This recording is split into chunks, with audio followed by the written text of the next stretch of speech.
Depuis leur installation forcée au Palais des Tuileries le 6 octobre 1789, la famille royale ne se sentira pas chez elle, des rumeurs de départ courent dans Paris, cela est un souhait de la part de Marie-Antoinette, mais du côté de Louis XVI, qui plus anxieux des conséquences que cela pourrait amener, il est plus prudent dans ses actes. L'argent qui est difficile à trouver en dehors de la participation de la reine, Fersen donne quant à lui tout ce qu'il a, et emprunte également 3000 livres à son maître d'hôtel, 93 000 livres à une dame suédoise, et 169 000 livres à la baronne de Korff. Éléonore Sullivan donne 1000 livres. On remarque que Marie-Antoinette comptait voyager avec le roi, ses enfants, peut-être Madame de Tourzel, et un homme de confiance. Madame Élisabeth serait partie avec les Provences, mais ce sera Louis XVI qui choisira de prendre sa sœur dans sa voiture. Les voyageurs seront accompagnés de 3 gardes du corps, messieurs, Jean-François de Malden, François-Melchior de Moustier, et François-Florent, comte de Valory. En mars 1791, les préparatifs de la fuite seront dénoncés par Madame de Rochereuil, femme de la garde-robe, étonnée des commandes de linge de la reine et des trousseaux réalisés pour Madame Royale et le dauphin. Marie-Antoinette cherche par tous les moyens de sortir du château des Tuileries avec le moins de risques possible. Elle découvre que l'une de ses femmes de chambre a une petite chambre où une porte donne sur l'appartement du duc Villequier, qui a une issue sur la cour royale, et son appartement est inoccupé, et la chambre étant près de celle de Madame Royale, sous prétexte d'agrandir l'appartement de sa fille Marie-Antoinette fera loger la femme de chambre ailleurs. Marie-Antoinette se procure la clé de la porte qui donne sur la cour royale, autre avantage, non négligeable car il n'y a pas de sentinelle à cette porte.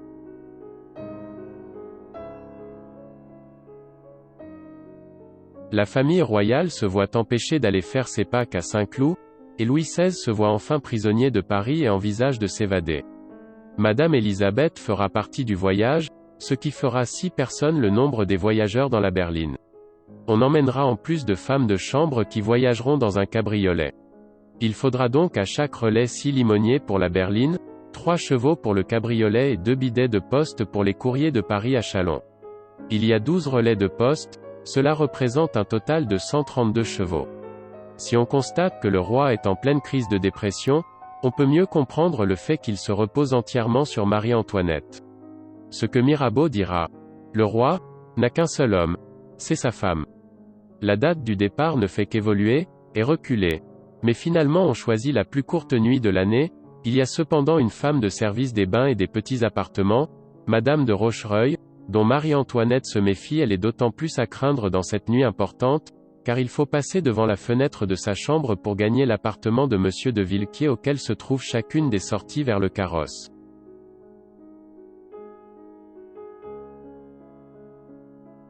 Les Provences se présentent aux Tuileries pour le souper, qui ne dure qu'une demi-heure. Le roi ordonne positivement à son cadet de gagner Longwy par les Pays-Bas autrichiens. À 21h, Marie-Antoinette monte réveiller ses enfants. À 21h40, Marie-Antoinette fait entrer Madame de Tourzel dans l'appartement récemment déserté par le duc de Villequier, parvient à la partie vitrée donnant sur le carrousel, où les attend Monsieur de Fersen, en manteau de cocher, depuis 3 quarts d'heure. À 21h50, Fersen emmène des Tuileries le dauphin, sa sœur et leur gouvernante, la marquise de Tourzel. Il fait un tour du Louvre par les quais et revient se positionner rue de l'Échelle, à côté du Louvre en attendant le roi, la reine et Madame Élisabeth. Louis XVI et Marie-Antoinette font semblant de se coucher selon le cérémonial habituel. Lafayette et Romeuf sont venus faire la visite de courtoisie habituelle au roi, retardant ainsi la cérémonie du coucher. Marie-Thérèse ne peut dormir, alors que le dauphin somnole. Madame de Tourzel guette par la portière avec anxiété, quand tout à coup, la rue s'illumine, des cavaliers, portant des torches, précèdent une voiture. Marie-Thérèse qui a reconnu l'équipage de Lafayette se rejette en arrière. Le dauphin est quant à lui blotti sous les jupes de Madame de Tourzel. En ce moment, Monsieur de Lafayette n'a peut-être plus sa tête sur les épaules, il est bien embarrassé de ma personne. C'est avec 4 heures de retard que les voyageurs arrivent chez le maître de poste Antoine Viette, au 94 rue Saint-Jacques, actuellement rue Léon Bourgeois. Le maître de poste est informé de l'identité des voyageurs par le biais de Monsieur Vallet, et un passant surprend le secret. À 17 heures, départ de Châlons, lorsque quelqu'un crie vers la berline, « Vos mesures sont mal prises. Vous serez arrêtés ». Les voitures reprennent la direction de Saint-Ménehould. À 18 heures, à Pont de Sommevel, il n'y a personne pour attendre la famille royale. Ni Choiseul, ni hussards. C'est la stupéfaction.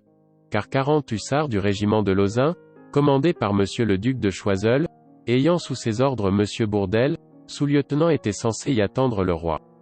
Mais le régiment détaché à Pont de Sommevel, étant fatigué d'attendre le passage des voitures royales, et menacé par les paysans, reçoivent l'ordre de leur jeune chef, le duc de Choiseul, de se replier à travers champs, et de gagner Varennes-en-Argonne en évitant les routes. À 19 heures, Auberval atteint, le dauphin s'endort, mais il faut attendre encore un peu, les chevaux tardent à rentrer des champs. À 19h50, au relais de Sainte-Menehould, on devait trouver 40 dragons du régiment royal, commandés par monsieur d'Andoin, capitaine en vin. Le cabriolet ainsi que la berline royale s'arrêtent devant le relais de Sainte-Menehould. Jean-Baptiste Drouet, maître de poste, qui a séjourné à Versailles, reconnaît le roi mais ne réagit pas. Témoignage de Jean-Baptiste Drouet le 24 juin 1791.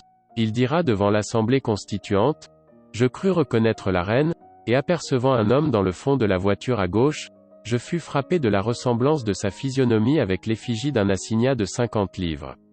Il ne se lance à la poursuite de la berline royale que lorsque la municipalité le mandate après sa délibération. À 20h30, les véhicules atteignent la forêt, gravissent au pas la côte et descendent jusqu'à Clermont. Et à 21h20, à Clermont, 100 dragons du régiment de Monsieur, et 40 du régiment royal, commandés par Monsieur le comte de Charles de Damas. Témoignage de Madame Royale, fille de Louis XVI et de Marie-Antoinette, à Clermont, un des officiers reconnaissant le roi, s'approche de la voiture et lui dit tout bas qu'il était trahi. Nous continuâmes notre route dans l'agitation et l'inquiétude. Ainsi chaque étape sera marquée par un nouvel incident. Puis ce fut Varennes où tout va se jouer. À 21h35, les équipages abandonnent la route de Verdun pour celle menant à Montmédy, Verdun et Stenay. À 21h45, la berline roule vers Neuvilly, à 22h, traversée du hameau de Bourreuil. Et à 22h50, la berline arrive à Varennes où devaient attendre 60 hussards du régiment de Lauzun, commandés par monsieur de Rodewels, sous-lieutenant, de Bouillé fils et de Régecourt. La première parole de Louis XVI à Gogla est « Eh bien, quand partons-nous ?» Ce à quoi il répond « Sire, nous attendons vos ordres. »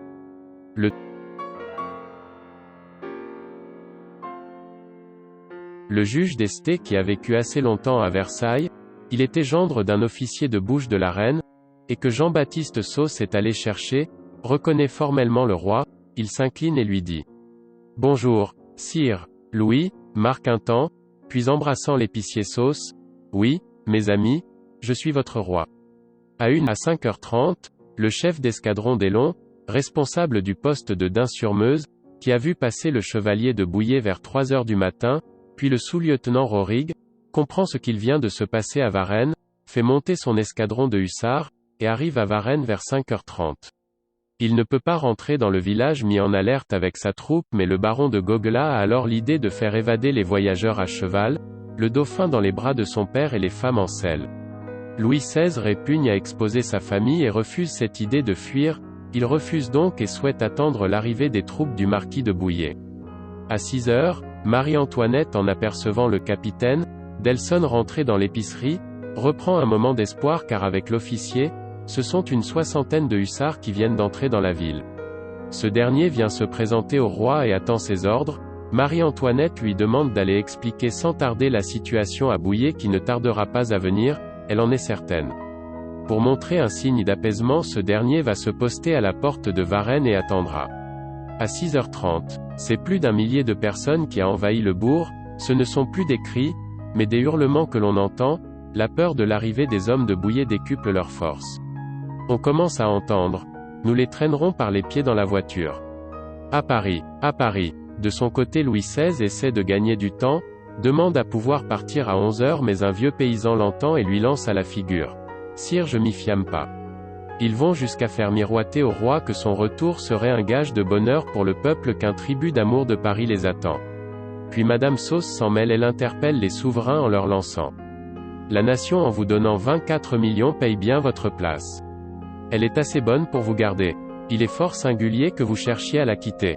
Louis s'incline enfin, il accepte de partir mais pour Fontainebleau, puis avec espoir de gagner encore un peu de temps demande qu'on lui serve un repas. Les plats arrivent, la famille mange en silence et Louis à la fin du repas feint de s'endormir.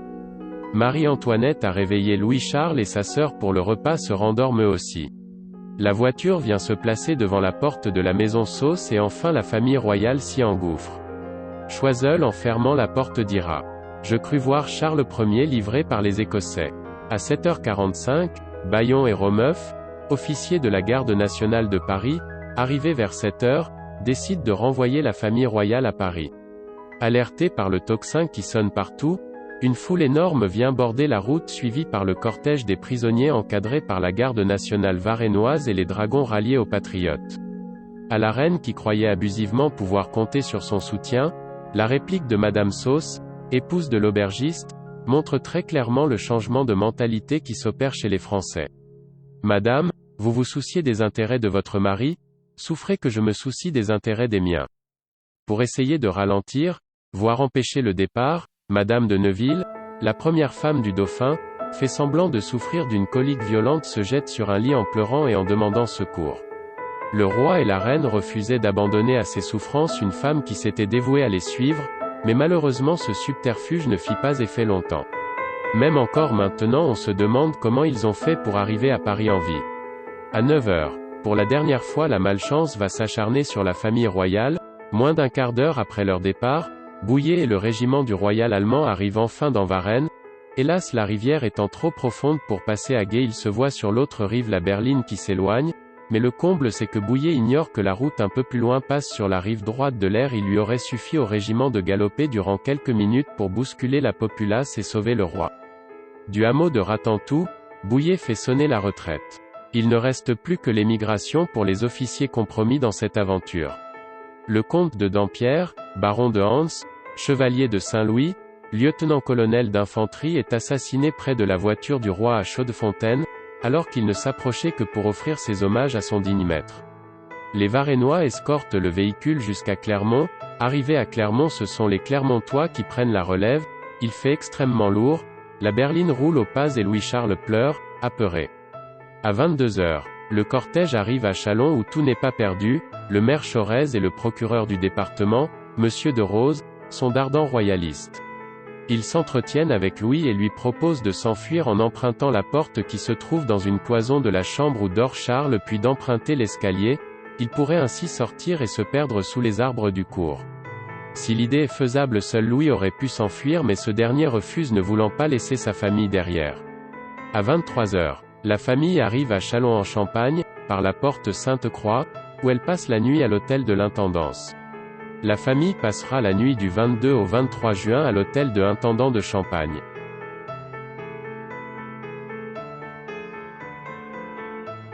L'Assemblée constituante, prévenue par Mangin, de l'arrestation de la famille royale, nomme 3 commissaires. Antoine Barnave, Jérôme Pétion, Charles César de Fay de la Tour-Maubourg. Pour ramener la famille royale à Paris. Pétion et Barnave montent dans la voiture de la famille royale aux abords de Paris. Selon Michelet, Pétion, qui est alors très populaire, se place entre le roi et la reine afin de décourager un éventuel tir de mousquet dans leur direction.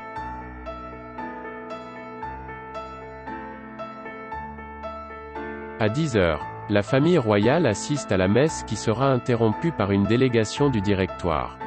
Et à midi, la famille royale commence à repartir sur Paris. Mais c'est au moment du départ qu'arrive une délégation venue de Reims et c'est une horde encore plus furieuse que celles qui vont les accompagner. C'est à la ferme du Chêne Fendu entre Dormans et Épernay que les 3 commissaires envoyés par l'Assemblée rejoignent le cortège. Pétion raconte « Nous arrivâmes à la portière de la voiture, elle s'ouvrit sur le champ, des bruits confus en sortaient, la reine et Madame Élisabeth paraissent vivement émues, éplorées, messieurs, dirent-elles avec des larmes aux yeux, qu'aucun malheur n'arrive, que les gens qui nous accompagnaient ne soient pas victimes, qu'on n'attende pas à leur jour, le roi n'a pas voulu sortir de France. Ce à quoi répond Louis, non messieurs, je ne sortais pas, j'ai déclaré et cela est vrai. En vue du manque de place dans la berline, la tour Maubourg va s'installer avec, mesdames de Neuville et Brunier. Quant à Pétion et Barnave, ils vont s'installer dans la berline pour gagner de la place. Marie-Antoinette prend Charles sur ses genoux, afin que Barnave puisse s'asseoir à côté d'elle. Quant à Pétion, il s'installe à côté de Madame Élisabeth. À 16 heures, le cortège arrive à Épernay où dîne la famille royale. À 17 heures, il couche à Dormans. Pendant ce temps à Paris, le club des Cordeliers demande l'établissement de la République.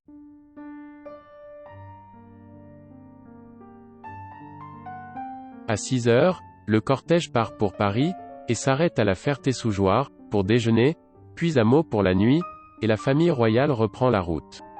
La berline avance tout doucement devant 10 000 gardes nationaux, présentant les armes au-dessus d'eux, vole le drapeau tricolore. Cette fois-ci, Pétion s'installe entre le couple royal, Louis-Charles fort gai et remuant, vient se mettre sur ses genoux, la conversation reprend et encore une fois le roi donne sa vérité.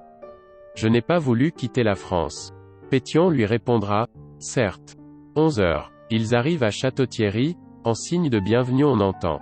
Toinette montre ta figure. Les habitants de cette ville prennent du plaisir à demander à Louis-Charles qui n'a que 6 ans, de crier. Vive la nation.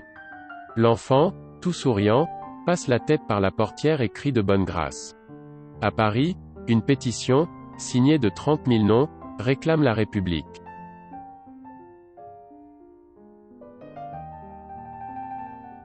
19 heures. La famille royale quitte Meaux. Inquiète Marie-Antoinette fait appeler Dumas.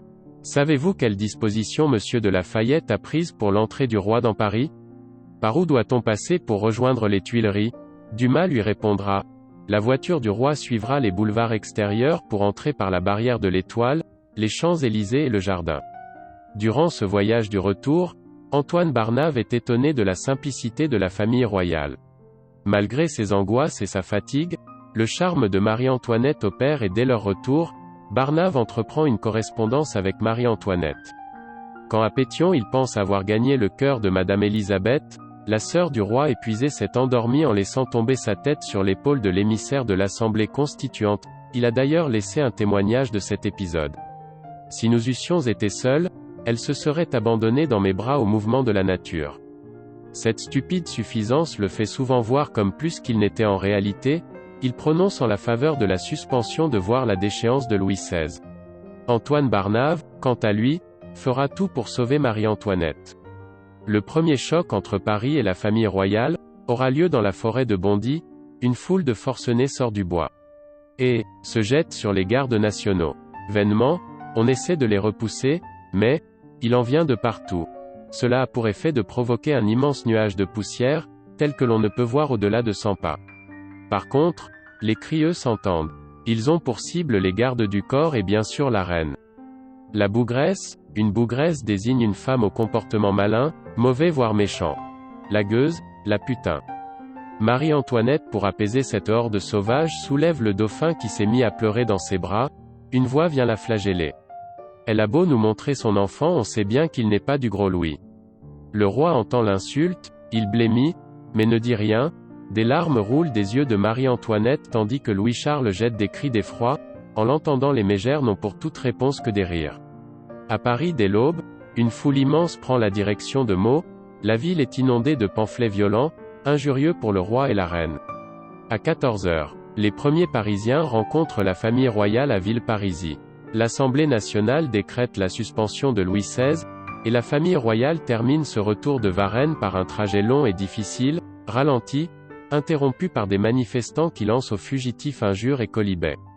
À Paris, on affiche dans les rues. Quiconque applaudira Louis XVI sera bâtonné. Quiconque l'insultera sera pendu. C'est donc dans un lourd silence que le roi retrouve sa capitale dans la soirée du 25 juin. Le cortège passe au milieu d'une haie de gardes nationaux portant leurs crosses de fusil à l'envers, comme pour un enterrement. À 18 heures, le cortège royal arrive sur les nouveaux boulevards, actuel boulevard de la Chapelle, Rochechouart-Clichy.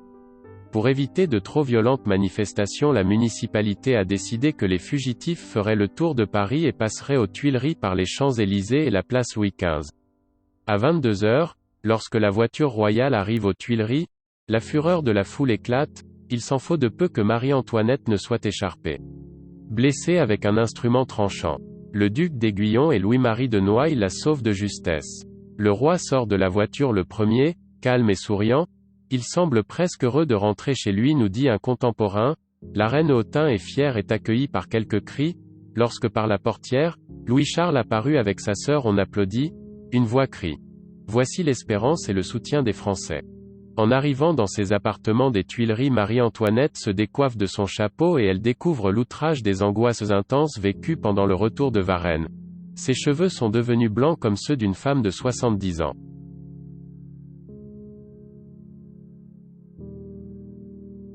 Le lendemain du retour de Varennes, le dauphin dit en se réveillant. J'ai fait un rêve affreux, j'étais entouré de loups, de tigres, de bêtes féroces qui voulaient me dévorer. Ce n'était pas seulement l'enfant, c'était la famille royale tout entière qui tremblait violemment au fatal voyage. Elle se réveilla captive aux Tuileries, on ne pouvait se faire d'illusions, le château était une prison. Ils auraient pu se résoudre à demander de l'aide à des souverains étrangers, le roi d'Espagne, Charles IV et Joseph II, frères de la reine. Mais le roi d'Espagne répond évasivement et, le 20 février 1790, Joseph II meurt. Des doutes et des controverses entre historiens subsistent sur ce possible appel à l'étranger. Lafayette suggère froidement à la reine le divorce. D'autres parlent à mot à peine couvert d'un procès en adultère, et de prendre la reine en flagrant délit avec le comte de Fersen.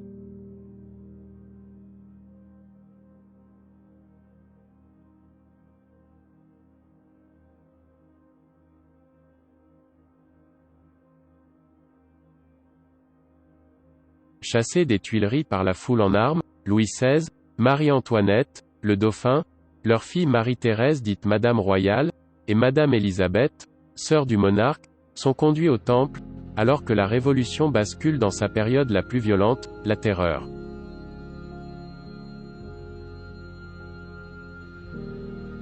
Après la journée insurrectionnelle du 10 août 1792, la Commune de Paris en fait la prison de la famille royale dont elle s'est assurée la garde.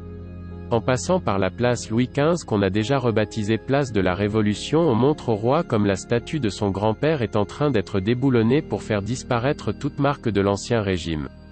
Selon Madame de Tourzel, la famille royale accueillie par Santerre, voit d'abord la cour du palais illuminée de lampions comme s'il était attendu pour une fête. On retrouve l'ambiance des grands couverts qui donnait un rythme à la vie de cour à Versailles et aux Tuileries. La famille royale arrive à l'hôtel du grand prieur de l'ordre de Saint-Jean de Jérusalem, qui était la demeure parisienne du comte d'Artois.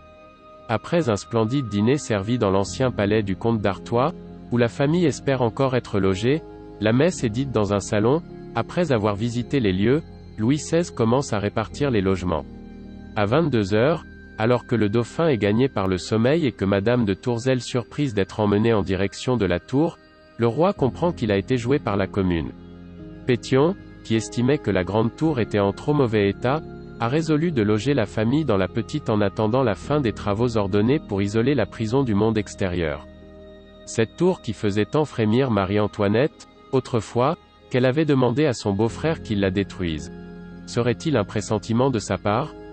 La famille royale quitte les magnifiques salons du comte d'Artois, ils sont emmenés dans la petite tour pour être logés dans les appartements de Jacques-Albert Berthélemy, ancien avocat archiviste de l'ordre de Malte, détenteur de cette charge depuis 1774, il avait d'ailleurs obtenu ce logement de fonction en 1782 où il vivait, en vieux célibataire et il n'y avait véritablement de place chez lui que pour loger un seul maître de maison. Pour des raisons de sécurité les domestiques héritent des pièces du bas, les plus confortables, tandis que la famille royale loge dans les parties hautes de la tour, dans des pièces à l'abandon depuis des années. Du mobilier est apporté aux garde-meubles et du palais du Temple afin de compléter celui de l'archiviste.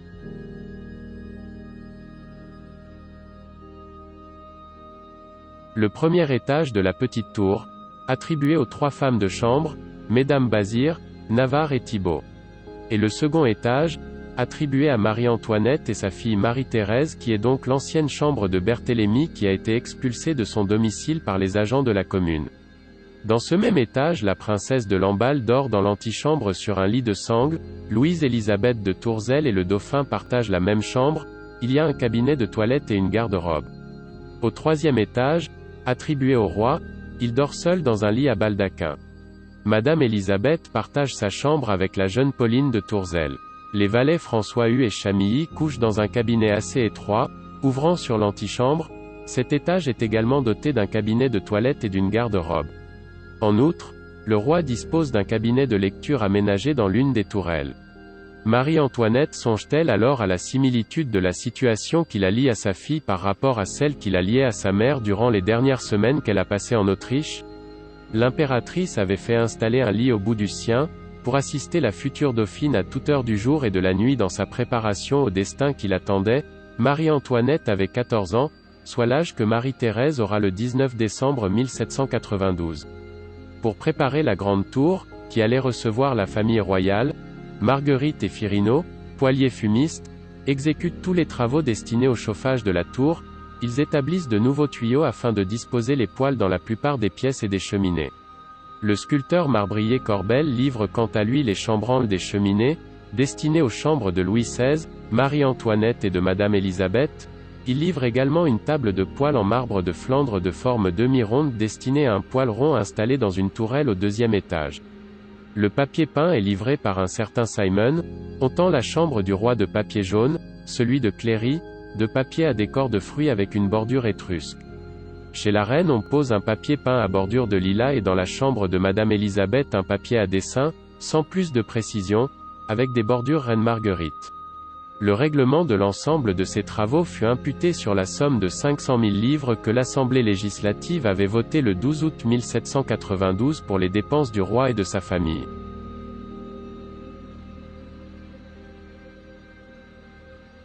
On vient chercher tous ceux qui n'appartiennent pas à la famille royale.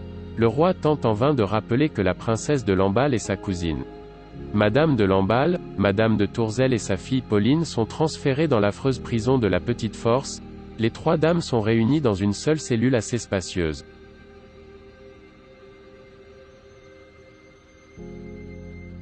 Massacre dans les prisons. Une foule armée de barres de fer, de piques et de bûches encercle les prisons de Paris, voulant tuer les royalistes qu'une rumeur accuse d'y avoir caché des armes pour une contre-révolution. C'est lors des massacres de septembre que la princesse de Lamballe sera assassinée, dont la tête, fichée sur une pique, est promenée sous les fenêtres de Marie-Antoinette au Temple.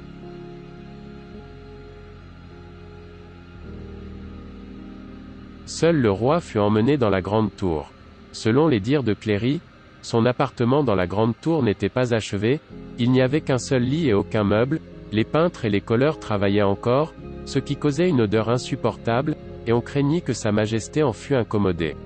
On me destinait pour le logement une chambre très éloignée de celle du roi. Le lendemain le roi n'a obtenu qu'avec beaucoup de difficulté qu'on me donnât une chambre à côté de la sienne. Dans l'antichambre du roi, une table à jouer, un tric-trac en noyer, une table à écrire et 5 chaises garnies de velours cramoisi. Dans la salle à manger, une table à manger en acajou, 2 encoignures en bois de rose et une servante en acajou. Dans la chambre de Louis XVI, un lit garni de damas vert, une bergère et 2 fauteuils de même damas, une chaise de canne, une chaise et 2 tabourets de paille, une table à écrire, une commode en acajou, un secrétaire plaqué de bois de rose, un paravent à 6 feuilles de drap vert, sur la cheminée une pendule de du-tertre et 2 baromètres dorés. Dans la chambre de Cléry, un lit à 4 colonnes garnies de siamoise noire, verte, rouge et jaune, une bergère en toile d'orange, 4 chaises en velours d'Utrecht à petits carreaux verts et blancs, une commode en bois de rose, une armoire en chêne. Une liste des meubles mis à disposition du roi avait été établie le 25 octobre 1792. Cette liste énumère quelques meubles supplémentaires comme bidet, fauteuil d'affaires, table de nuit et une couchette pour le dauphin qui reste auprès de son père jusqu'au 11 décembre 1792. Pendant ces 3 semaines de séparation, la famille royale se retrouve au moment des repas et au moment des promenades.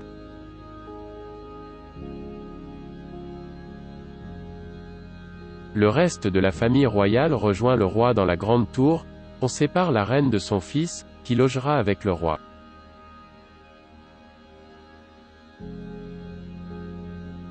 Malgré le poêle qu'on a installé, il fait froid au temple. Victime d'une fluxion à la tête, Louis XVI passe donc plusieurs jours au lit. Marie-Antoinette et Madame Élisabeth se relaient à son chevet. Cléry, son valet de chambre, s'occupe de lui avec le plus grand dévouement et vaque également aux soins du ménage. Marie-Antoinette fait elle-même la toilette de son fils et l'aide à s'habiller. Louis XVI, qui croit en la divine providence, se persuade que le dauphin, âgé de 7 ans, régnera un jour. Depuis qu'ils sont enfermés au temple, le souverain déchu prépare son fils au métier de roi. Il lui parle souvent des monarques malheureux et se complaît à lui narrer l'histoire de Charles Ier d'Angleterre décapité en 1649. Voici le rythme de vie régulier de la famille royale qui s'est installé peu à peu lors de leur enfermement au temple. 6 heures, lever du roi. Prière. Le reste de la famille se lève un peu plus tard. 9 heures, petit déjeuner, assez copieux, du moins au début puis instruction des enfants. Midi, promenade sur le chemin de ronde. 13 heures, retour dans les appartements. 14 heures, déjeuner, puis jeu du type échec et broderie. 16 heures, sieste du roi puis, de nouveau, instruction des enfants. 20 heures, dîner et coucher des enfants. 21 heures, dîner des adultes. Vers minuit, coucher.